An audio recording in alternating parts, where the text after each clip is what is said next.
Hey guys, what's happening? Today we're gonna talk about the best investing apps in Europe, in which to skip, right? Top beginner-friendly apps: Trade Republic, Lightyear, Trading 212, Revolt, N26, Interactive Brokers, Saxo Bank, Digero featured as a top beginner-friendly apps, right? So there's also a lot of different platforms like Free Trade, right?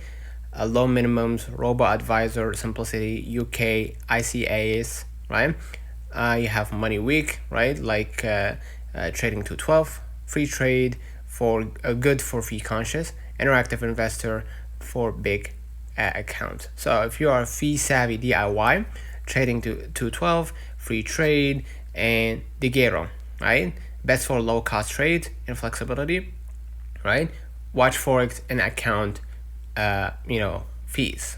Okay, so Moneybox, Wealthify for newbies, Trading 212, Free Trade for fee savvy, IBKR for wide access. Avoid the websites that don't support or charges high fees.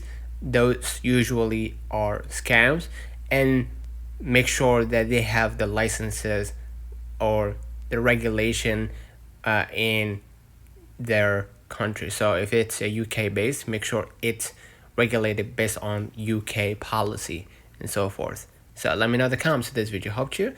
Don't forget to like, subscribe. See you in the next one.